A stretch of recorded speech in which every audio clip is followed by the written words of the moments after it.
inovasi ini belum diuji lah kepada murid tahun 2. Betul juga sebab saya melihat objektif dia jelas untuk murid dapat memahami, mengenal pasti dan menggunakan kata nama am dan kata nama khas. Tetapi apabila saya melihat bahawa dari segi apa yang kita katakan sebagai impak, kefungsian dan kebolehgunaan inovasi ini, di mana yang cikgu telah nyatakan tadi mempunyai satu kumpulan sasar yang berlainan, iaitu diuji dengan rakan-rakan guru kelas bahasa Melayu, betul kan? Jadi dia agak macam sedikit kontradik, sebab kita melihat bahawa apabila kita mencipta inovasi ini dari segi empatinya, kita boleh menjurus kepada kumpulan sasar di mana yang kita telah jelaskan tadi. Sekarang ni isu yang kita hendak kita atasi, problem yang hendak kita bantu adalah murid tahun 2, tetapi pengujiannya berlainan. Ini menjadi satu tanda tanya saya bila saya meneliti semula dari segi penulisan artikel dan sebagainya. Walau bagaimanapun, tahniah kepada cikgu, kepada rakan-rakan pembentang, satu percubaan yang baik. Mungkin lepas ini untuk melihat secara signifikan level inovasi ini, kita boleh uji kepada kumpulan sasar seperti mana yang telah dinyatakan di dalam artikel penulisan dan pembentangan. Moganya ia berjaya. Okey, terima kasih.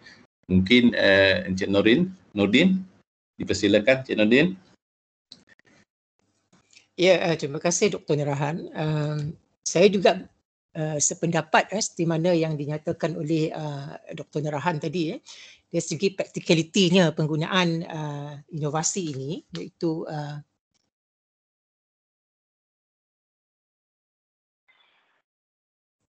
lebih lagi dalam era pandemik ini, ya. Jadi kalau boleh kumpulan sasaran itu kita fokuskan kepada sasaran, di kalangan pelajar-pelajar sekolah. Sedangkan sekarang ni PTPR, bila kita cakap tentang PTPR ni, of course kita akan bercakap tentang pengajaran pembelajaran di rumah melalui online ataupun offline. Ya, lagi sekali saya ingin tegaskan kalau boleh, sebenarnya inovasi ni bagus, bagus. Tapi kalau boleh, kalau nak dalam bentuk digital, lagi sekali saya katakan dalam bentuk digital ke ataupun interaktif, kata nama khas dan kata nama am ni kalau boleh dibuat dalam bentuk digital. Sebab sekarang ni sangat PTPR ni memang kita perlukan belajar melalui online ni, secara online ataupun secara offline. Sebab kalau nak kita gunakan practicality dia menggunakan satu alat tu saja, mungkin seorang pelajar saja yang boleh, ataupun mereka terpaksa berkumpul di satu tempat untuk bermain. Jadi kalau boleh, memandangkan pelajar kita duduk di mana tempat, kalau boleh kita digitalizekan, buat secara digital untuk mungkin inovasi akan datang. Jadi supaya pelajar kita semua dapat menggunakan inovasi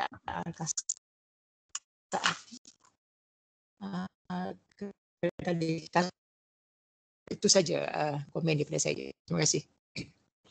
Terima kasih Doktor, terima kasih Encik. Baik, terima kasih diucapkan kepada Dr. Narahan dan Encik Nordin serta pembentang-pembentang atas perkongsian dan sesi maklum balas sebentar tadi. Selesai sudah perkongsian yang kedua oleh kumpulan Arinawati. Beralih kepada perkongsian yang ketiga, majlis dengan hormatnya mempersilakan kumpulan Go Hunteras yang merupakan pelajar PISLB BM 3620 untuk memulakan perkongsian. Dengan segala hormatnya, majlis mempersilakan.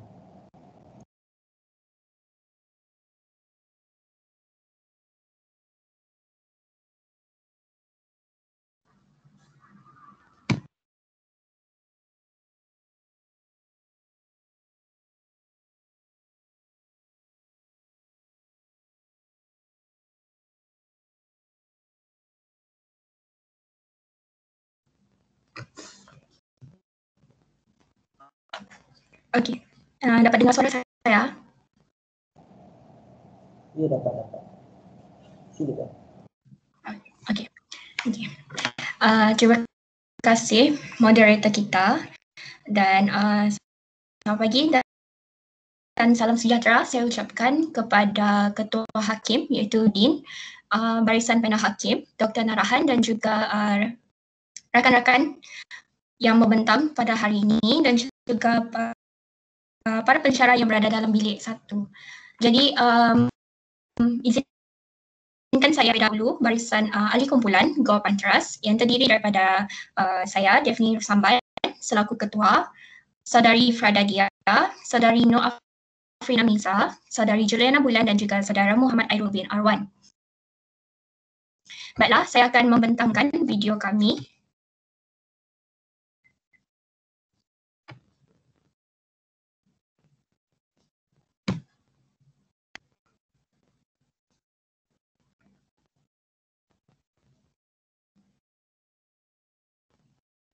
Sebentar ya.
Lokasi pembelajaran.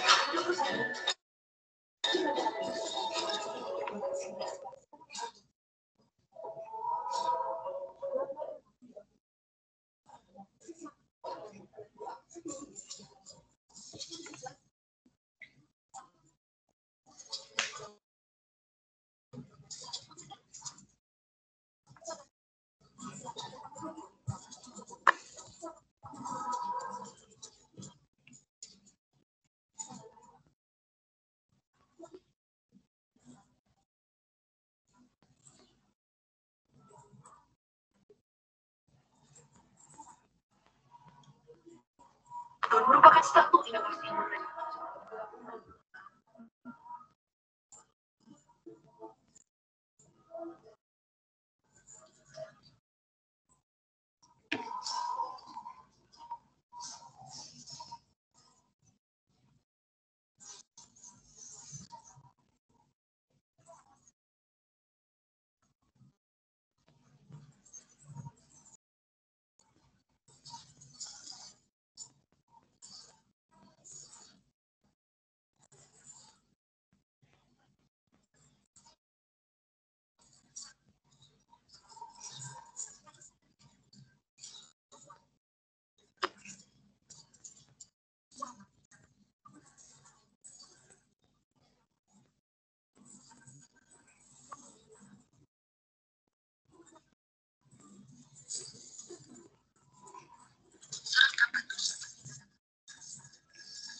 Langkah pertama, tamatkan permainan.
Baik.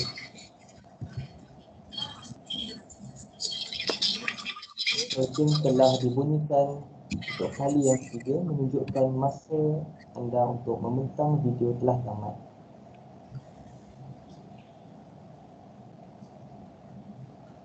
Baik, terima kasih kumpulan GoFundTrust atas pembentangan video sebentar tadi.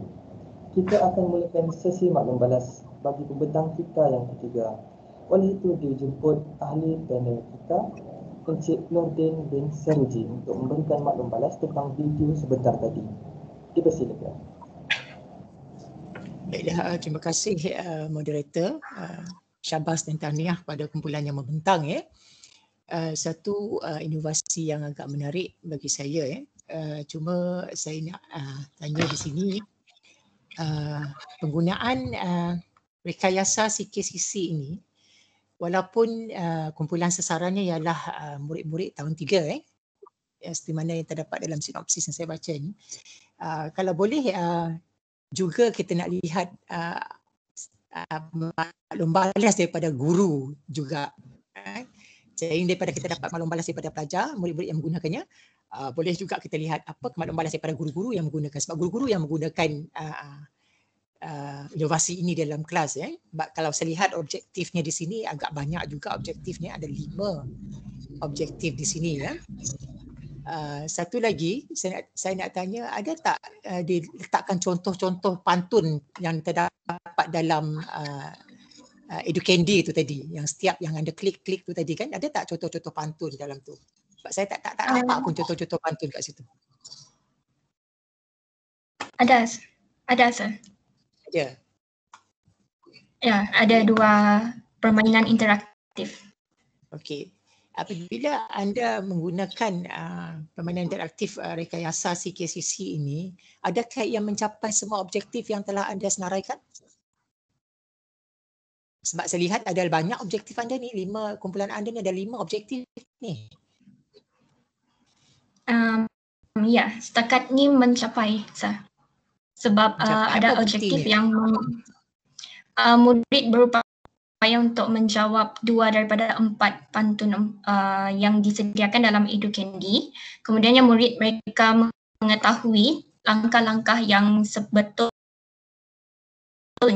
untuk serangkap pantun berdasarkan kepada pembayang dan juga maksud. Maksudnya di sini mereka berupaya untuk mengetahui pembayang dan yang sesuai untuk menghasilkan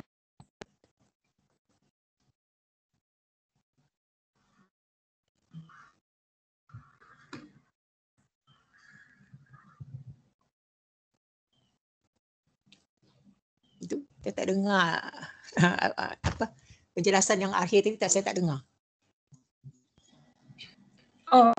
Okey.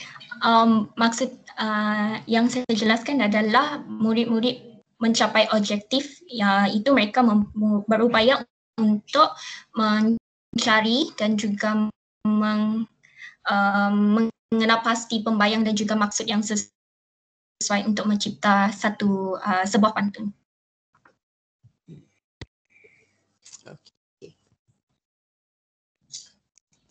Terima kasih. Okey, Dr. Narahan, silakan.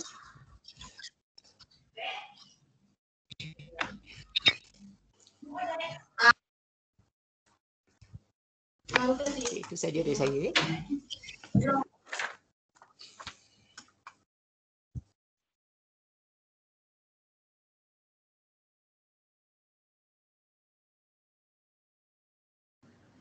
Sorry, dengar? Ya, dengar ya? Ya, dapat dengar. Silakan. Ya, terima kasih kepada Cik Nordin di atas pembentangan kepada rakan-rakan guru tadi. Nampakkan idea yang boleh kita katakan dapat membantu isu yang telah diketengahkan tadi. Itu adalah merupakan satu idea yang amat baiklah, bagaimana kita nak membantu murid-murid kita dalam konteks seperti mana yang telah dijelaskan tadi. Cumanya dalam konteks sini yang ingin saya katakan, yang ini dikongsi bersama kepada rakan-rakan pembentang seperti mana yang dikatakan oleh Encik Nordin tadi. Bila mana penciptaan isu itu tadi, bila kita selari dengan objektif yang telah dinyatakan dan dirangka di sini dalam artikel yang disediakan oleh pembentang ada 5 objektif. Ingin saya bertanya kepada pembentang, adakah kelima-lima objektif ini tercapai dari aspek pengujian untuk kita melihat bahawa kefungsian dan impak inovasi ini selari dengan apa yang telah dinyatakan, iaitu selari dengan isu kos yang telah dikenal pasti kepada pelajar murid-murid tahun 3 ini. Adakah kelima-lima isu ini diuji berdasarkan kepada ujian-ujian yang tertentu di dalam pengenalpastian bahawa inovasi ini mempunyai impak kesannya kepada murid-murid tahun 3. Okey. Boleh pembentang jelaskan? Okey, terima kasih Dr. Narahan. Untuk menjawab soalan doktor, saya serahkan kepada rakan pembentang saya, adik kumpulan Frada. Ada?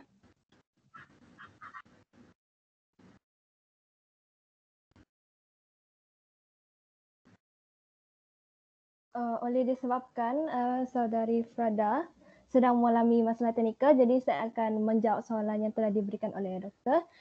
Objektif yang ingin kami tercapai sememangnya tercapai melalui rekayasa CKCC pantun ini kerana yang pertama sekali ialah menghasilkan serangkap pantun 4 kerat yang betul dan tepat. Hal ini dapat tercapai melalui murid tersebut akan melihat video yang terdapat dalam rekayasa CKCC ini, iaitu murid dapat mengetahui urutan pantun dari yang pertama sekali akan mengenali, menulis 4 baris dan seterusnya. Murid akan mengenal pasti apa rima akhir. Video tersebut akan mengandungi langkah-langkah pembentukan pantun tersebut. Dan ketiga ialah akan mencari perkataan yang bersesuaian dengan rima akhir, dan keempat, murid tersebut akan dapat membina pantun dengan 4 kerat dengan betul. Dengan melihat video yang telah kami buat dalam rekayasa pantun ini, murid dapat mengetahui bagaimana cara untuk membentuk pantun. Yang kedua, murid akan mengingat setiap langkah pembentukan pantun ini kerana melalui nyanyian ini akan membantu murid untuk mengingat kembali langkah-langkah pembentukan pantun ini, pantun 4 karat. Yang ketiga, objektif iaitu membezakan 2 daripada 4 pantun menerusi pengecaman rima akhir. Ini dapat dilihat melalui rima-rima apabila murid tersebut terbiasa melihat rima akhir seperti kita ketahui rima akhir terdiri daripada AB dan AA. Setelah murid mengetahui terdapat perbezaan antara rima akhir ini, murid dapat mengetahui bagaimana cara untuk membina pantun 4 karat dengan tepat. Dan keempat pula dapat mengenali pembayang dan maksud dengan menggunakan video yang telah kami tayangkan dan menggunakan permainan interaktif. Permainan interaktif ini akan mendedahkan kepada murid tentang contoh-contoh pantun, iaitu pantun 4 karat dan 2 karat. Di situ murid akan dapat melihat apakah perbezaan antara pantun 2 karat dan pantun 4 karat. Dan akhir sekali, iaitu objektif yang terakhir, dapat menentukan kedudukan pembayang dan maksud. Ini dapat dilihat ni video-video yang telah kami buat dalam rekayasa CKCC pantun. Sekian saja. Adakah jawapan saya menjawab soalan doktor? Ya. Tahniah cikgu. Cumanya video tadi suara dia kadang-kadang putus. Sama ada line saya ke ataupun rakan-rakan yang lain yang bersama kita pada pagi ini menghadapi masalah yang sama. Sebab dari segi audio dia kadang-kadang putus, tersekat dan tidak dengar. Adakah ia melibatkan diri saya ataupun rakan-rakan yang lain juga kan? Daripada line saya, doktor. Ya, sama juga Ya, sama sedang mengalami masalah teknikal, iaitu line slow. Ya. Sebab saya telah menggunakan 3 device di sini pun sama juga untuk menguji suara, paparan dan sebagainya pun putus-putus kita tak clear. Kadang-kadang ada soalan-soalan yang ingin saya ajukan itu mungkin dijelaskan di dalam video tetapi tidak kedengaran dan tidak dapat kita interpret berdasarkan maklumat-maklumat yang disampaikan oleh pembentang. Itu kadang-kadang soalan yang kita ajukan itu mungkin melibatkan masalah-masalah teknikal di mana yang saya sebutkan tadi. Okey, saya balik sesi ini kepada moderator. Okey, terima kasih dan tahniah kepada pembentang. Terima kasih. Terima kasih kepada Perdana Hakim. Baik, terima kasih kepada Encik Nordin, Dr. Narahan dan pembentang-pembentang bagi kumpulan Tufan Teras sebentar tadi. Baik, selesai sudah perkongsian yang ketiga, beralih kepada perkongsian yang keempat. Majlis dengan hormatnya mempersilakan kumpulan Bahya Amara yang merupakan pelajar PISM PBM 5620 untuk memulakan perkongsian. Dengan segala hormatnya, majlis mempersilakan. Baiklah. Bismillahirrahmanirrahim. Assalamualaikum dan salam sejahtera saya ucapkan kepada tuan moderator, penjaga masa yang dihormati Encik Nordin bin Saruji, yang dihormati Dr. Narahan bin Radwan serta rakan-rakan pembentang yang dikasihi sekalian.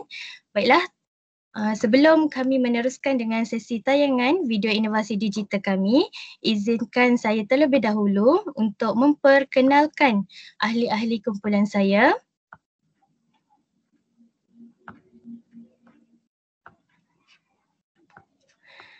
Baiklah, kumpulan kami diberi nama Bahia Amara, terdiri daripada 5 orang puteri iaitu Nur Syahira binti Kasim, Nadirah binti Kamaluddin, Nurul Atika Zahira binti Isnin, Elma Diana binti Julkapli serta Georgina Shannon anak Zebhan.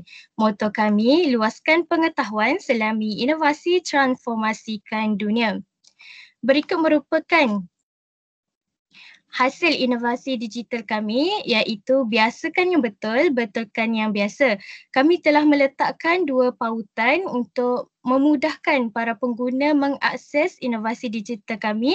Pautan ini terdiri daripada pautan Google Dokumen dan pautan QR Code. Baiklah, tanpa membuang masa, saya akan meneruskan dengan sesi tayangan video inovasi digital kami.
Sebarang perbelanjaan kali ini karena inovasi yang dihasilkan.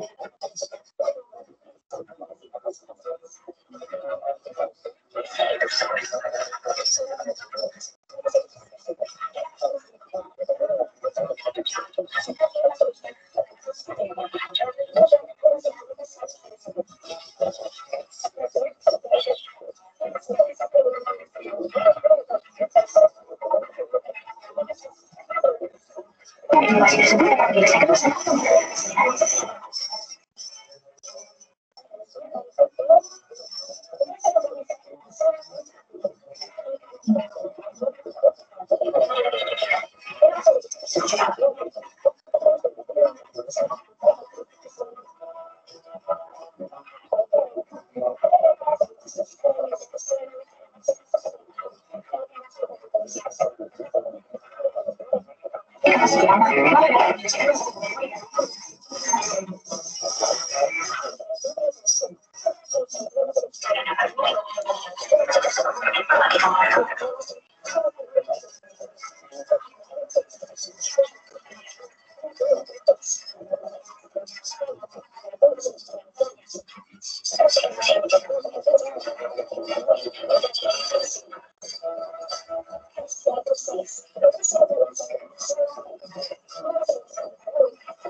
Kita akan teruskan ke fase yang seterusnya.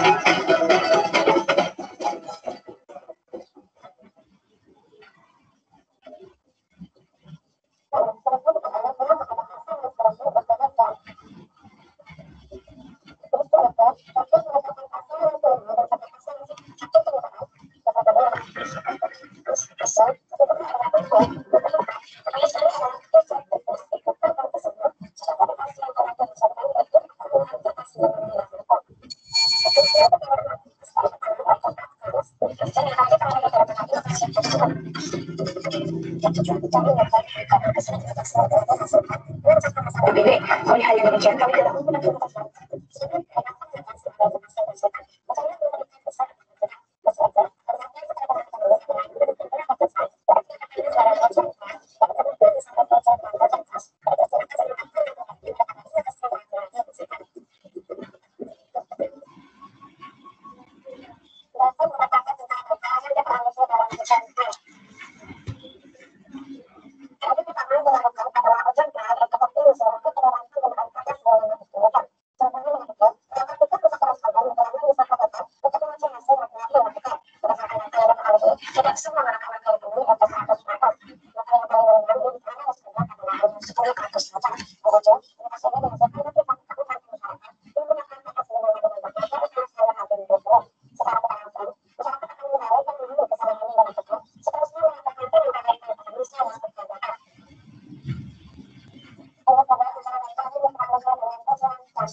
Baiklah, itu sahaja daripada kumpulan kami. Sekian, terima kasih. Baik, terima kasih kumpulan Bahaya Amara yang telah membentangkan video mereka berkaitan tentang inovasi mereka. Baiklah, kita seterusnya akan terus memulakan sesi maklum bias bagi pembentang kita yang keempat, iaitu kumpulan Bahaya Amara. Oleh itu, dijemput ahli panel kita, Dr. Narahan bin Radwan, untuk memberikan maklum balas berkenaan tentang video sebentar tadi. Dipersilakan, Dr. Okay, terima kasih kepada moderator. Terima kasih kepada pembentang kumpulan Bahaya Amara. Susah nak sebut. Ini kumpulan dari Hindustan saja. Saya fikir dia kumpulan dari Hindustan. Jadi tahniah cikgu di atas pembentangan dan perkongsian idea berkaitan dengan tajuk yang telah dikongsikan bersama kita pada pagi ini. Daripada pembentang yang telah saya lihat daripada pagi tadi, kumpulan Bahaya telah mengutip isu inovasi ataupun dari aspek empati, mengapa inovasi ini perlu diwujudkan, mengapa inovasi ini perlu di-create berdasarkan kepada intervensi berdasarkan kepada langkah-langkah yang seterusnya diambil adalah berdasarkan kepada penemuan beberapa isu istimewa yang telah dilampirkan di dalam artikel. Betul cikgu, cikgu menggunakan 15 respon untuk mengutip apakah isu berkaitan dengan kata sendi ini memang berlaku dalam kalangan murid-murid cikgu. Sekiranya ini benar dilakukan, memang ini adalah satu daripada kaedah dan evidence bagaimana kita dapat mengenal pasti isu secara tuntas, isu secara signifikan berdasarkan kepada apa yang kita telah hadapi dalam ruang lingkup pengajaran dan pembelajaran ataupun dalam konteks pedagogi bahasa Melayu ini. Jadi ini satu kekuatan yang perlu kita harus pertahankan dalam kita untuk mencari dan menentukan apakah isu-isu yang sepatutnya kita boleh buat, boleh create untuk menampakkan satu inovasi yang memungkinkan kita untuk menyelesaikan masalah anak didik kita. Dan ini satu kekuatan yang boleh kita kongsikan bersama pada pagi ini. Dan juga berkaitan dengan inovasi ini, iaitu dari segi penyediaan objektif inovasi tidak terlalu berat, cuma dua, betul cikgu, iaitu mengingatkan kata sendi nama, ya, memahami penggunaan setiap kata sendi dengan tepat. Cuma ada dua objektif. Jadi saya rasa dari pendapat saya secara pribadi, objektif dia tidak terlalu berat. Apabila objektif tidak terlalu berat, maknanya kita dapat mengenal pasti dari segi hala tuju dan pelaksanaan flow kepada inovasi ini, terutamanya dari proses 3X ni. Dan kalau dapat dan kalau boleh kita dapat menentukan secara bermakna dari segi pencapaian objektif at the end of the process inovasi ini. Ini satu kekuatan lah. Kalau kita membina objektif yang terlalu banyak, sukar untuk kita menentukan adakah objektif itu tercapai ataupun tidak. Ini aspek-aspek kekuatan yang perlu kita lihat untuk kita mewujudkan satu inovasi yang berkesan dari segi pengujian yang akan kita dan yang telah cikgu laksanakan bersama kumpulan. Cumanya dalam konteks ini dari segi sebab ia merupakan satu daripada inovasi yang melibatkan digital, betul cikgu yang melibatkan digital. Betul doktor. Ya. Cumanya saya melihat dari segi keberkesanan dan impak inovasi ini. Kalau kita lihat pada awal tadi cikgu telah menguji isu inovasi ini kepada 15 orang murid respon untuk melihat isu-isu ini. Jadi apabila kita melihat impaknya, kalau dalam artikel yang dikongsikan bersama saya, yang bersama dengan panel adalah muka surat 15, iaitu kupasan berkaitan dapatan hasil responden. Adakah dapatan hasil responden ini melibatkan yang 15 orang tadi, cikgu?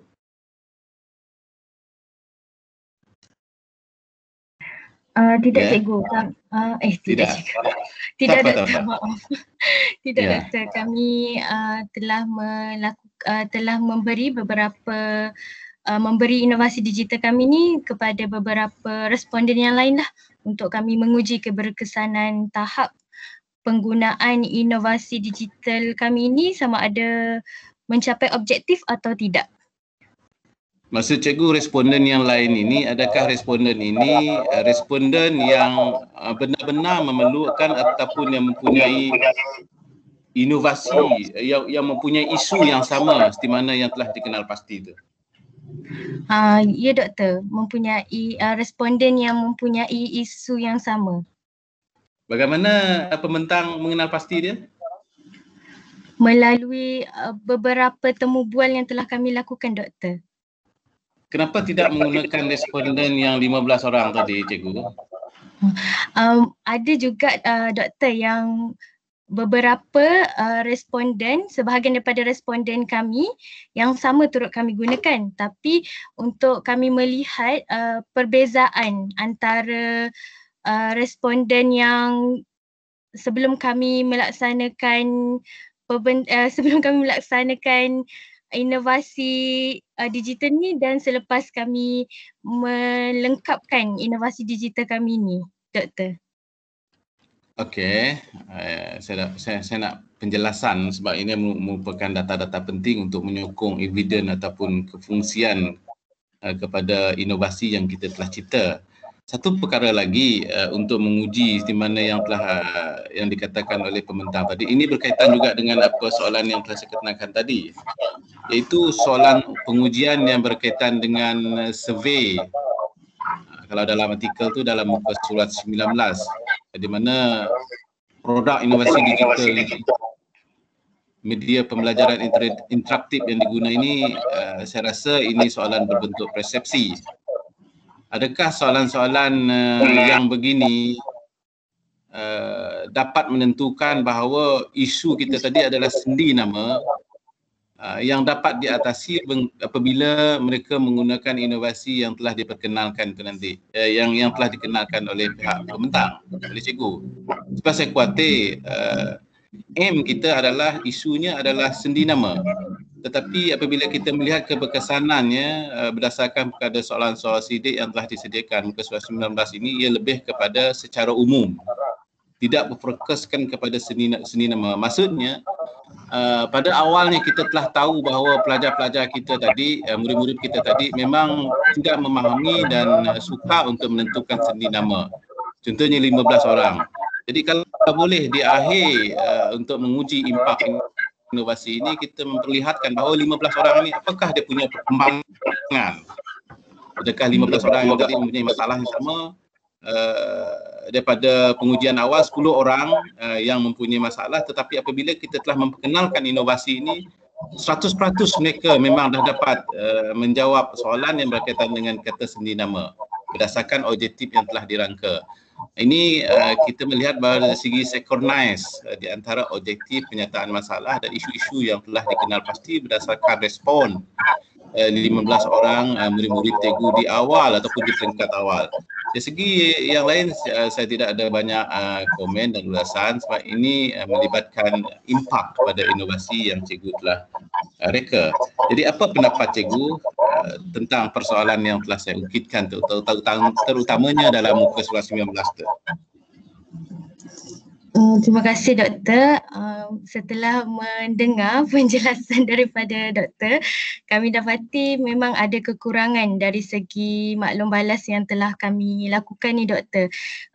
Seperti yang doktor cakap sebentar tadi, maklum balas kami ni lebih kepada soalan yang berbentuk umum, bukan khusus kepada objektif yang telah kami rancang tu doktor. Jadi kami merasakan dekat situlah kekurangan yang ada pada inovasi kami doktor. InsyaAllah nanti pada masa-masa yang akan datang kami akan perbaiki doktor. Ataupun mungkin pembentang ada alasan-alasan lain mengapa dia sebegitu lupa? Untuk soalan tu saya berikan kepada rakan pembentang saya yang lain untuk memberi respon. Silakan. Elma Diana atau Nadira. Assalamualaikum doktor. Dengar tak? Ya, teruskan, Okey, dengar. Saya sependapat dengan Atika, Doktor. Dalam soal selidik kami tu masih ada kekurangan yang perlu kami tambah baiklah.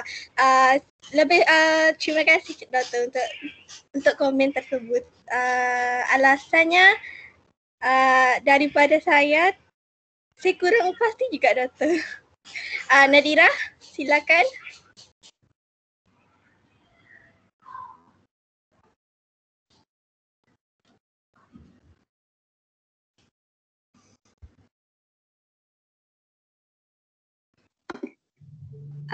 Selamat pagi. Okey, berdasarkan objektif yang kami buat, iaitu mengingat kata sendi dengan berkesan dan memahami penggunaan.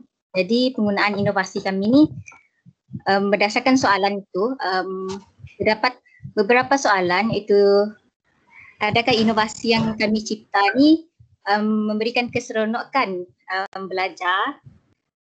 Jadi apabila keseronokan belajar tu, jadi murid-murid ni akan mudah faham sebab kami bermula daripada konsep, kemudian kami bermula dengan aktiviti, jadi murid dapat daripada umum kepada yang khusus dengan memahami soalan-soalan yang kami berikan berdasarkan inovasi itu.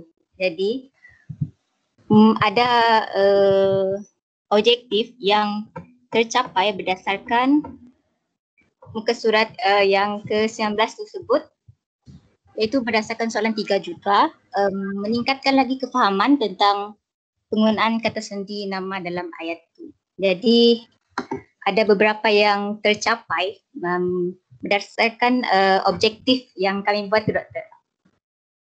Sekejaplah alasan untuk saya. Terima kasih. Tak apa, okey. Okey, terima kasih.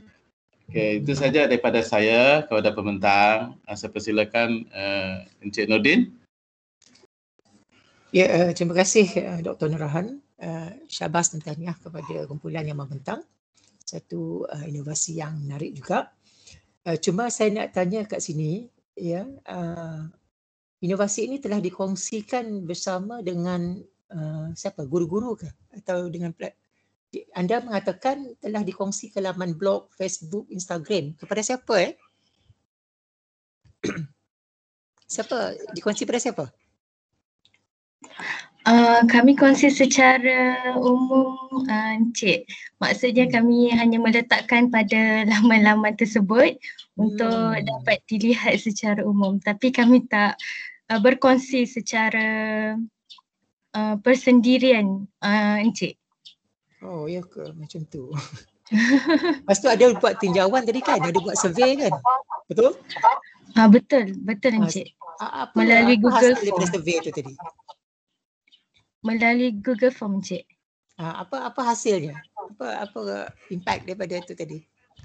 Impact daripada tinjauan ke, Encik? Ya. Untuk impact tu, Encik, untuk tinjauan tu, Encik, saya telah menggunakan peluang sewaktu saya ber-PPS selama 1 minggu di sekolah untuk saya berikan kepada guru-guru tahun 1 di sekolah yang telah saya jalani PBS tu, dan kebanyakan respon daripada guru-guru tersebut menyatakan bahawa inovasi digital yang kami hasilkan ni membantu murid, terutamanya menarik minat murid dalam mempelajari topik tersebut, Encik. Kebanyakannya murid-murid tahun 1 di kawasan saya ni tak dapat memasuki kelas sebab masalah-masalah seperti kekurangan penggunaan telefon bimbit ataupun laptop. Jadi beberapa orang guru telah mengambil inisiatif untuk menghantar pautan yang telah kami berikan kepada grup WhatsApp, yang mana grup WhatsApp itu terdiri daripada ibu bapa murid-murid tersebut, dan guru tersebut mengatakan pada bila-bila masa sahaja murid-murid tersebut boleh mengakses, dan keputusan daripada akses tersebut menyatakan bahawa penggunaan inovasi digital yang telah kami lakukan ni sangat membantu murid tahun 1 memahami penggunaan fungsi kata sendi nama tersebut. Encik. Okay. Alright. So tadi saya lihat dari segi MST dia, masa, dari segi money, sumber dan masa ya. Di sini bila saya lihat dalam pembentangan tu tadi dia kata mengambil masa 2 minggu untuk menyempurnakan. 2 minggu apa ni? Menyempurnakan inovasi ini ataupun 2 minggu masa digunakan untuk menyelesaikan masalah penggunaan kata sendi nama ni? Masa 2 minggu itu untuk kami menghasilkan inovasi digital kami, Cik. Saya tak pasti sama ada anda keliru ke tidak dengan masa di sini ya. Encik, maaf mencelah. Masa 2 minggu tu kami gunakan untuk lebih banyak kami gunakan untuk mengumpul data daripada responden, daripada soal selidik tu Encik. Untuk penghasilan inovasi tu Encik, kami tidak mengambil masa yang lama seperti 2 minggu. Kami hanya mengambil beberapa hari untuk menyiapkan inovasi tersebut. Jadi yang 2 minggu tu hanya untuk pengumpulan data Encik. Maksudnya di sini Encik, untuk mengkaji sama ada inovasi kami ni berkesan atau tidak kepada murid sasaran kami. Betul Cik. Maksudnya proses penghasilan dari problem kepada proses 3EXT tu Cik, kami mengambil masa selama 2 minggu. Saya ingatkan tadi masa 2 minggu diambilkan untuk menyelesaikan masalah sendi nama dia tadi. Tidak Encik. Dia diperincikan secara spesifik. Jadi pastikan dia diperincikan secara spesifik ya lain kali ya supaya lebih difahami oleh hakim-hakim yang menilai. Okey. Jadi itu saja. Terima kasih dan syabas. Terima kasih Encik. Terima kasih Doktor. Terima kasih Doktor. Baik, terima kasih ahli-ahli panel Encik Nordin dan Dr. Narahan serta ahli-ahli kumpulan Baiklah, selesai sudah perkongsian yang keempat, beralih kepada perkongsian yang terakhir. Majlis yang hormat ini mempersilakan kumpulan Passionate Team yang merupakan pelajar PISMP BM 6620 untuk memulakan perkongsian. Dengan segala hormatnya majlis mempersilakan.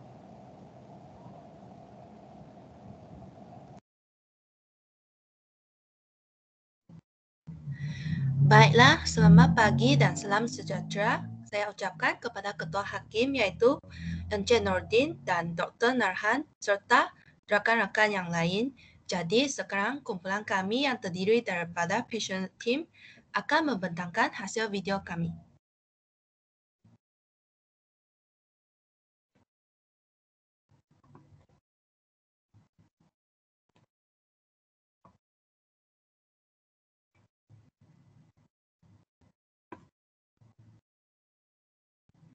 Boleh nampak? Ya, boleh. Silakan. Okey.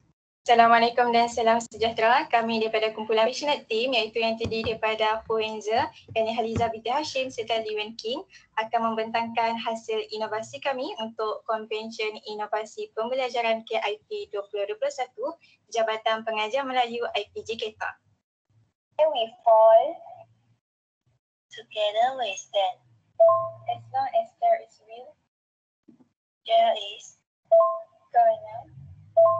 we hope.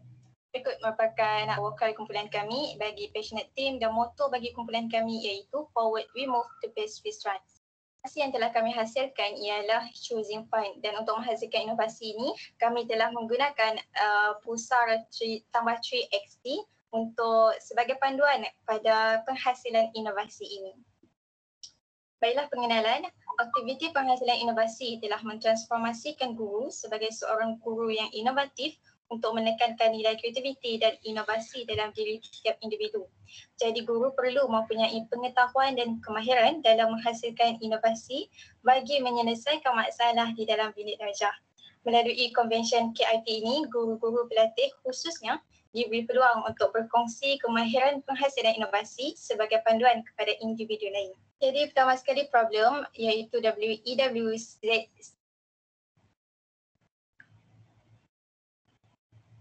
CIL.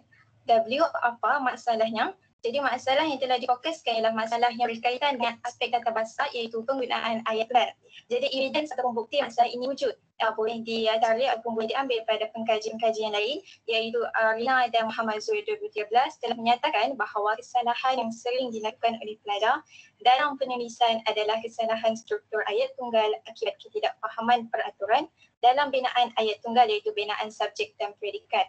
Siti Baidura dan Nurul Jamilah juga menyatakan bahawa kesalahan kedua tertinggi ialah kesalahan penggunaan aspek ayat iaitu ayat tunggal dalam kalangan pelajar institusi pendidikan tinggi. Jadi berikut merupakan bukti-bukti yang telah kami ambil daripada pengkaji-pengkaji lepas berkaitan dengan kesalahan penggunaan ayat tunggal. Kenapa masalah penggunaan ayat tunggal ini berlaku iaitu disebabkan oleh kurang penguasaan berkaitan penggunaan ayat tunggal telah menyebabkan berlakunya kekeliruan dalam aspek tata bahasa. Sehubungan itu, masalah ini dapat dikategorikan berada di peringkat 2 organisasi kerana masalah kesalahan penggunaan ayat tunggal bukan sahaja berlaku dalam kalangan sekolah rendah dan pelajar menengah, malah turut dialami oleh pelajar IPT. Jadi masalah ini berada di zon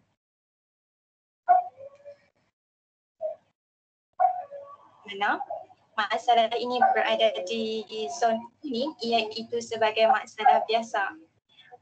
Adakah masalah ini berada dalam kawalan? Ya, indikasi biasa yang berlaku hanya masalah ini tidak diatasi. Yang pertama, kesalahan aspek data bahasa dalam sesuatu penulisan. Pelajar-pelajar terutamanya pelajar asing masih tidak menguasai pengetahuan tentang bahasa secara menyeluruh, menyebabkan mereka mengalami masalah dalam menggunakan ayat tunggal dengan menggunakan subjek dan predikat dengan tidak betul. Seterusnya, penguasaan dan penguasaan yang lemah dalam kalangan pelajar. Dia juga mendapati bahawa pelajar menghadapi masalah dalam menggunakan struktur perkataan yang melibatkan fungsi subjek, predikat, objek dan unsur keterangan dalam penulisan karangan. Hal ini menyebabkan kesukaran kepada pelajar untuk memahami ayat kerana lemahnya pemahaman terhadap struktur ayat yang betul. Baiklah, seterusnya saya akan serahkan kepada ahli kumpulan kami. Dipersilakan. Terima kasih atas perkongsian Saudari Elni. Seterusnya, saya akan menjelaskan tentang fasa Amtek yang terdiri daripada A, C, S, atau Q.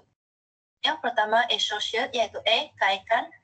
Kumpulan kami telah memilih DSKP tahun 1 pada 2016 iaitu standard kandungan terdiri daripada 5.3 iaitu memahami dan membina ayat mengikut konteks dan standard pembelajaran 5.3.2 iaitu memahami, mengenal pasti dan menggunakan bentuk ayat mengikut konteks iaitu ayat tunggal. Inovasi ini selari dengan keperluan dan tuntutan pendidikan di mana KSSR mata pelajaran Bahasa Melayu sekolah rendah bertujuan membolehkan murid mencapai beberapa objektif. Salah satunya ialah memahami dan membina ayat mengikut konteks.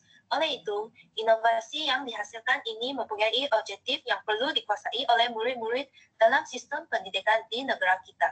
Seterusnya, punca. 3 punca yang paling utama ialah murid-murid mengalami masalah dalam menggunakan struktur ayat dengan betul. Sebagai contoh, akan saya ke sekolah. Dalam ayat tersebut, akan saya merupakan subjek manakala ke sekolah adalah predikat. Struktur ayat tersebut adalah salah. Sepatutnya ayat tersebut adalah saya akan ke sekolah, iaitu saya merupakan subjek manakala akan ke sekolah merupakan predikat. Berdasarkan contoh yang telah dikemukakan, dapat kita lihat bahawa murid-murid masih belum mampu membina struktur ayat dengan menggunakan konteks yang betul kerana mempunyai kekeliruan terhadap pembinaan ayat yang melibatkan subjek dan predikat. Seterusnya, murid-murid juga belum menguasai aspek tata bahasa dengan baik. Guru yang kurang memberi latihan tata bahasa kepada murid-murid akan menyebabkan mereka kurang menguasai tata bahasa secara berkesan dalam proses pengajaran dan pembelajaran. Oleh itu, berlaku kekeliruan yang datang daripada kekurangan pengetahuan tentang nahu yang betul, khususnya dalam pembinaan struktur ayat yang betul. Seterusnya, proses PDP yang disampaikan oleh guru adalah tidak jelas sehingga mengelirukan murid-murid. Guru hanya menyampaikan pembelajaran mengikut buku teks dan tidak memberikan penerangan yang lebih jelas kepada murid-murid. Hal ini telah menyebabkan murid-murid tidak dapat memahami isi kandungan yang ingin disampaikan oleh guru serta mudah mengalami kekeliruan dalam pembinaan ayat tunggal.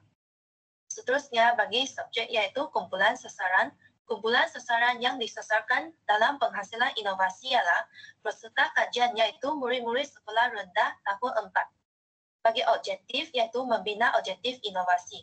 Objektif bagi inovasi yang dihasilkan ialah meningkatkan kemahiran mengenal pasti ayat tunggal dalam kalangan murid tahun 4. Bagi soalan iaitu membina soalan.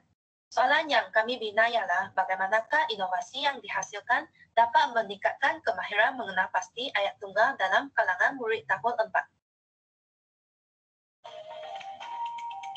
Video tersebut telah menjelaskan tentang bahagian fasa suggest. Seterusnya, bagi fasa action, saya akan serahkan pembentangan kepada ahli kumpulan yang lain iaitu Lee Wen Ting. Dipersilakan. Terima kasih saudara influencer. Sekarang saya akan mengkongsikan mengenai MBFRM, iaitu A itu pada action. M material itu bahan yang telah digunakan untuk menghasilkan inovasi digital merupakan bahan rujukan yang digunakan untuk memasukkan nota berkaitan dengan ayat tunggal dalam inovasi digital. Jadi aplikasi tertentu bagi menghasilkan inovasi iaitu aplikasi Smart Apps Creator. Sekarang kita akan beralih kepada build A itu bina. Berikut merupakan gambar proses pembinaan inovasi yang membentuk digital iaitu proses memasukkan video dan juga proses memasukkan latihan. Bagi feedback pula iaitu maklum balas terdiri pada PMI iaitu plus, minus dan improvement. Bagi plus itu kekuatan, dapat kita lihat bahawa aplikasi inovasi ini boleh membantu dalam meningkatkan ilmu pengetahuan, juga serta mempelajari ayat tunggal dengan lebih mudah dan menjimatkan masa, mengandungi latihan yang dapat meningkatkan kefahaman murid, dan mempunyai animasi dan muzik yang menarik, serta murid menjadi lebih mahir dalam penggunaan ayat tunggal dalam menggunakan aplikasi ini. Jadi bagi kekurangan pula, nota yang disediakan adalah kurang dan tiada penjelasan mengenai cara penggunaan dalam aplikasi ini. Latihan yang disediakan adalah lebih terlalu sedikit dan aplikasi ini memerlukan telefon bimbit untuk mengakseskannya. Soalan terlalu ringkas iaitu hanya mempunyai jawapannya atau tidak. Bagi improvement pula iaitu penambahbaikan, kami disyorkan untuk menambah nota, membekalkan soalan yang berlainan kesukaran, menambahkan skor atau ganjaran untuk memotivasikan murid untuk membuat latihan dan juga boleh memasukkan kuis Google Form dalam aplikasi ini dan akhir sekali itu menambah video yang mempunyai penjelasan yang lebih lanjut. Berikut merupakan review itu binaan semula. Dan ini juga merupakan manual iaitu manual penggunaan. Bagi ROIE pula, O iaitu comes, itu keberhasilan. Keberhasilan inovasi ini dikenal pasti melalui pelaksanaan para ujian dan pasca ujian kepada murid-murid sekolah rendah. Jadi melalui penggunaan aplikasi Choosing Fun seramai 20 orang responden telah berjaya menjawab pasca ujian dan lebih tepat. Aplikasi ini membantu meningkatkan penguasaan mereka dalam ayat tunggal melalui nota dan video yang telah disediakan dalam aplikasi ini.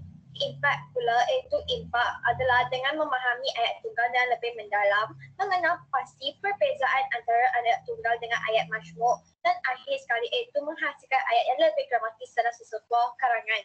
Bagi effectiveness iaitu keberkesanan adalah untuk menarik minat murid untuk meningkatkan ilmu pengetahuan mereka khususnya dalam bahasa Melayu dan juga membantu murid dalam meningkatkan pemahaman mereka terhadap ayat tunggal. Jadi bagi 3 EXT iaitu RSRC, extend iaitu R, replication and S untuk sharing.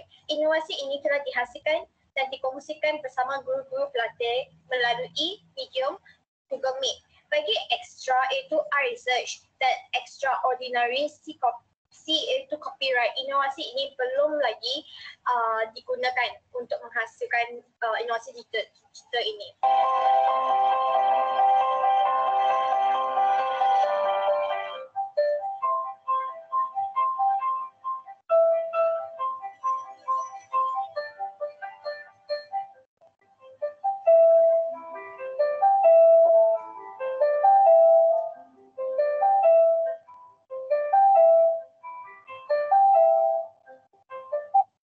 Untuk mensimpulkan pembintangan ini, Konvensyen Inovasi Pembelajaran iaitu KIPs memangnya memberi peluang kepada guru pelatih untuk mengasah pengetahuan dan kemahiran mereka bagi menyelesaikan beberapa masalah khususnya yang berlaku dalam pengajaran dan pembelajaran. Penghasilan inovasi yang berasaskan pengetahuan dan penggunaan teknologi amat relevan dengan situasi pembelajaran pada hari ini iaitu hanya menggunakan teknologi bagi menyampaikan info atau maklumat serta membuat latihan sebagai aktiviti pengukuhan. Bukan itu saja, penghasilan inovasi ini juga telah menerapkan nilai bekerjasama antara ahli kumpulan bagi menghasilkan inovasi yang ingin dicapai. Jadi, berikut merupakan rujukan yang telah diguna untuk membantu kami menyelesaikan inovasi ini. Sekian, terima kasih.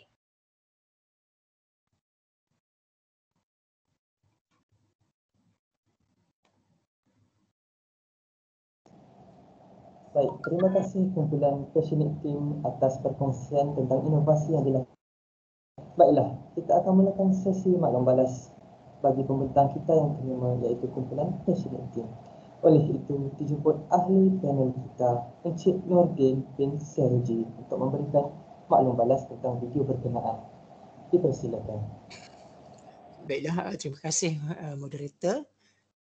Sekali lagi sabas dan tahniah kepada kumpulan yang membentang, iaitu kumpulan Passionate Team ni tadi dengan inovasi yang bertajuk Choosing Fun.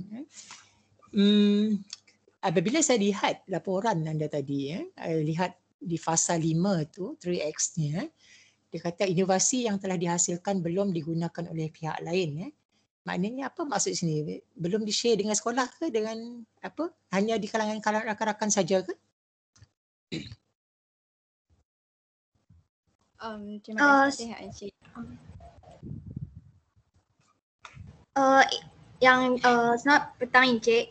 Yang untuk 3XT tadi, kami hanya kongsikan dengan murid-murid darjah 4.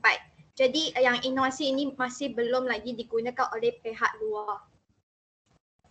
So maknanya responden subjek anda ialah murid-murid tahun 4 semasa PBS hari itu kan? Ya. So sebenarnya kenapa saya nak tanya apa objektif kita buat inovasi ni sebenarnya? Bila kita buat inovasi ni kita nak lihat impaknya macam mana. Bila kita buat inovasi ni kita nak lihat keberkesanan inovasi kita. Sebab itu saya banyak menekankan dari segi masa, mengambil masa berapa lama kita nak menyelesaikan masalah itu. Jadi itu yang saya nak lihat sebenarnya. Bagi saya inovasi yang baik ialah inovasi yang boleh menyelesaikan masalah yang mengambil masa yang sedikit. Kalau selama ini contohnya kalau kita nak mengajar tata bahasa ni, kesalahan penggunaan ayat tunggal ni, mungkin selama ini sebelum ada inovasi mungkin cikgu mengambil masa mungkin 6 bulan untuk menyelesaikan masalah ini. Tetapi seandainya ada inovasi sebegini, mungkin ia akan mengambil masa mungkin 2-3 jam saja boleh siap. Pelajar boleh memahami menyelesaikan masalah penggunaan ayat tunggal ini dari segi tata bahasa ayat tunggal ni. Itu yang saya nak lihat dari segi impak dalam inovasi ini sebab dari segi memandangkan dia tidak banyak penggunaan dia hanya di kalangan pelajar tahun 4, jadi pun tak banyak yang saya dapat daripada hasilnya. Jadi pandangan saya kalau boleh nanti kalau mungkin keadaan pandemik dah okey, boleh di-sharekan, dipergunakan balik di sekolah dan lihat macam mana hasilnya. Mungkin hasil yang agak besar, lebih signifikan lagi hasilnya. Itu yang saya nak tanya, yang komen. Yang kedua ialah adakah inovasi ini hanya menggunakan telefon bimbit dan laptop saja? Ya Encik, sebab inovasi ini berbentuk digital. Jadi dia khas untuk komputer dan telefon bimbit. Jadi segala benda yang menggunakan teknologi boleh akses kepada aplikasi ini. Okey. Jadi maknanya hanya pelajar yang mempunyai akses internet dan telefon bimbit sajalah boleh menggunakan ini. Kalau pelajar yang tak ada ini macam mana? Bukan, yang apps ni tak perlu internet. Kalau tak ada internet pun boleh akses. So maknanya pelajar, of course pelajar tu mesti ada telefon bimbit ataupun laptop. Jadi pelajar yang tak berkemampuan macam mana? Kalau pelajar yang tak berkemampuan, mungkin guru tersebut boleh share screen. Macam sekarang musim pandemik, kita ada Google Meet. Jadi guru boleh share screen di samping mengadakan interaksi secara dua hala.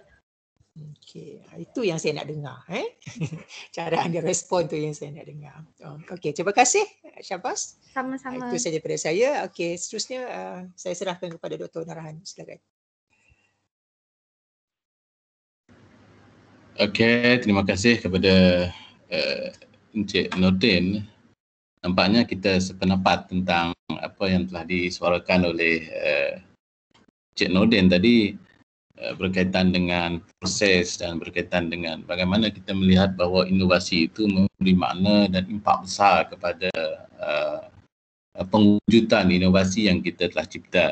Cumanya dalam konteks pembentang tadi, tahniah kepada pihak pembentang kerana dapat menggarap dan menyediakan satu idea berkaitan dengan isu-isu yang telah dikongsi bersama kita pada pagi ini, di mana kumpulan personal team telah berupaya untuk menunjukkan isu tersebut berdasarkan kepada kupasan-kupasan daripada sejana-sejana yang lepas berkaitan dengan kemahiran dalam bahasa Melayu ni. Saya teruja melihat kupasan-kupasan yang digunakan oleh pihak pembentang, iaitu berkaitan dengan Arina Muhammad Zubir 2013, di mana mereka telah melihat secara lebih mendalam tentang isu ataupun aspek-aspek kesalahan dalam penggunaan ayat tunggal dan sebagainya ini. Dinyatakan dengan rajah dan sebagainya. Ini merupakan satu daripada data sokongan yang memberi makna bahawa isu ataupun penyertaan masalah untuk mewujudkan inovasi ini amat kita perlukan dalam konteks kita mengatasi masalah-masalah yang berlaku dalam kalangan murid kita. Cumanya dalam konteks inovasi rakan-rakan pembentang tadi, guru-guru pembentang, ada tak disediakan data-data di mana yang telah dinyatakan oleh pengkaji-pengkaji yang lepas untuk menyokong bahawa isu ini benar-benar diperlukan untuk menjadikan bahawa inovasi ini amat bermakna kepada murid kumpulan SASA iaitu tahun 4. Ada tak pihak pembentang ataupun kumpulan personal team menyatakan ataupun bagaimana? Boleh saya tahu ulasannya? Okey, silakan bentang.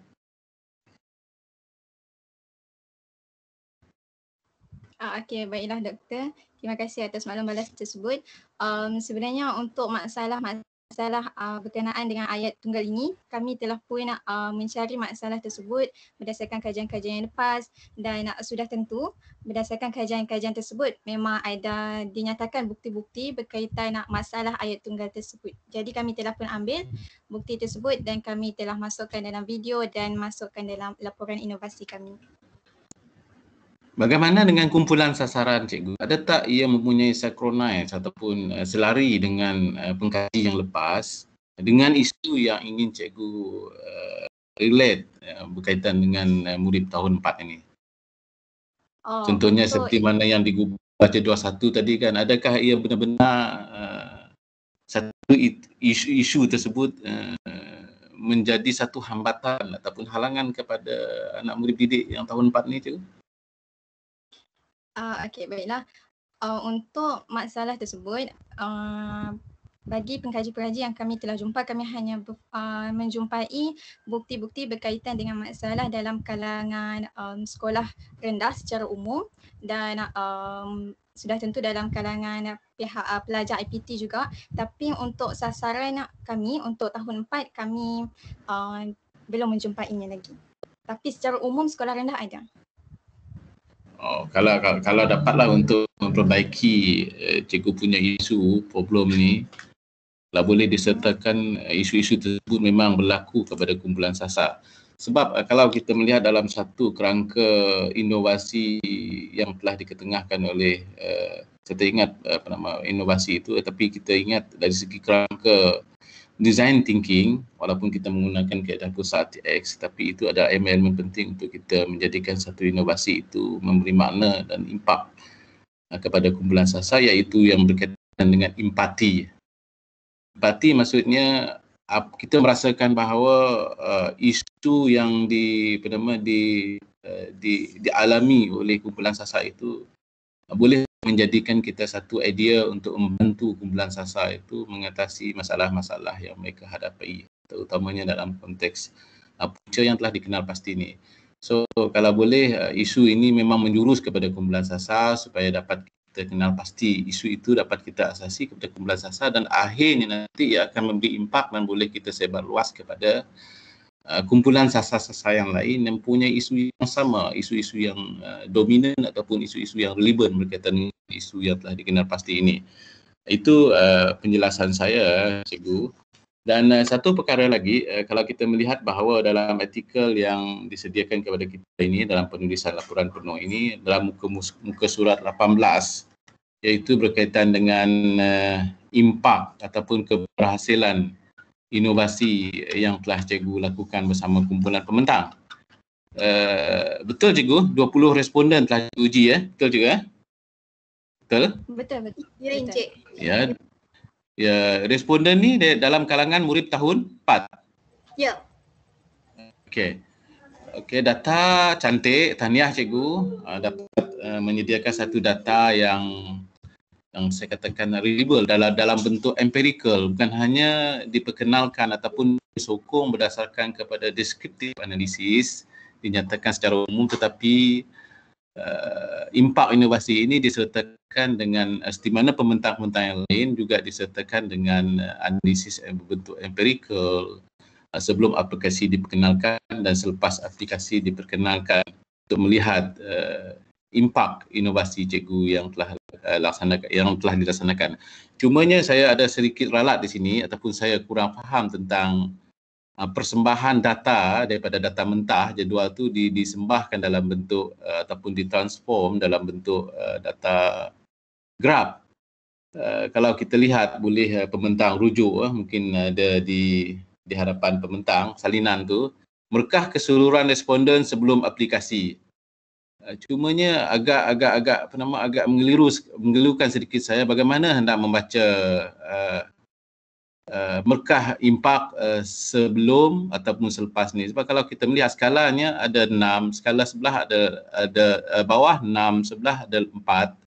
Jadi kadang-kadang kalau kita melihat total point distribution tu, dia macam tidak selari dengan data point ataupun median average daripada persembahan data itu.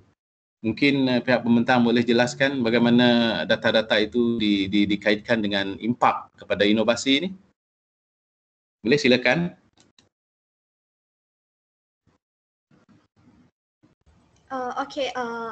Encik, mengenai data sebelum menggunakan aplikasi dan selepas menggunakan aplikasi, jadi sasaran kami merupakan murid-murid tahun 4. Jadi kami akan memberi Google Form yang mempunyai soalan-soalan yang berkaitan dengan inovasi kami, iaitu ayat tunggal, untuk murid-murid menjawab terlebih dahulu. Kemudian kami akan mengkongsikan aplikasi tersebut, dan selepas menjawab aplikasi, kami ingin melihat sama ada sebenarnya aplikasi ini betul-betul mencapai objektif di mana mereka dapat meningkatkan pemahaman mereka terhadap ayat tunggal. Jadi graf tersebut adalah untuk menunjukkan pemahaman murid sebelum menggunakan aplikasi dan selepas menggunakan aplikasi, iaitu perbezaan antara pemahaman mereka. Maksudnya Cikgu dari segi dari aspek populasi ataupun kumpulan sasar itu daripada 20 orang murid Cikgu, kumpulan sasar Cikgu. Adakah daripada 20 orang itu ada data yang boleh menunjukkan satu perbandingan mereka telah menunjukkan satu kemajuan apabila menggunakan inovasi ini? Itu yang saya nak tanya dalam persembahan data yang diterangkan dalam graf tu. Ada data yang menunjukkan yang mereka memperoleh ilmu pengetahuan selepas menggunakan aplikasi tersebut. Ada? Okey. Tak apa Cikgu. Mungkin saya kurang faham tentang pembacaan data yang diterangkan dalam muka surat 18 tu yang saya tanya tadi sebenarnya. Sebab kalau kita lihat biasa secara normally untuk melihat data ini, kita melihat data perbandingan selepas dan sebelum. Memang ada peningkatan, cuma saya agak ralat sedikit bagaimana nak membaca data dalam bentuk empirical, persembahan graf yang telah yang telah dianalisis oleh kumpulan Cikgu, kumpulan personet. Ini saya rasa tidak ada lagi Cikgu. Tahniah di atas idea-idea dan sumbangan beberapa idea tentang inovasi ini. Saya rasa ianya boleh dikongsikan, disebar luas kepada kumpulan-kumpulan sasar yang tertentu dan menampakkan satu kejayaan lah sekiranya benar ditunjukkan di dalam graf tersebut. Jadi tahniah sekali lagi cikgu, teruskan. Okey, terima kasih. Saya pulangkan sesi ini kepada moderator kita. Baiklah, terima kasih diucapkan kepada ahli kumpulan Passionate Team, Encik Nordin dan juga Dr. Narahan atas perkongsian dan maklum balas sebentar tadi. Jadi, selesailah perkongsian oleh kelima-lima kumpulan pembentang kita pada sesi pagi hari ini. Peringatan kepada semua hadirin untuk mengisi kehadiran melalui link Google Form yang telah kami sertakan di bahagian conversation ataupun chat. Sekalung ucapan terima kasih saya ucapkan kepada setiap pembentang atas kesudian berkongsi pengalaman. Saya yakin perkongsian-perkongsian oleh 5 pembentang hari ini membawa banyak input tambahan kepada para pendengar. Sekali lagi ribuan terima kasih saya titipkan kepada tuan dan puan yang sudi hadir menjayakan KLP 2021 pada kali ini. Saya memohon maaf sekiranya terdapat kekurangan sepanjang mengacara majlis pada petang ini. Sekian, terima kasih. Stay safe, stay home. Para hadirin jika ingin bersurai dipersilakan. Terima kasih. Petang ni pukul berapa mula moderator? Petang ni mula pada pukul 2 mengikut atur cara. Okey, thank you. Okey, baik. Sama-sama.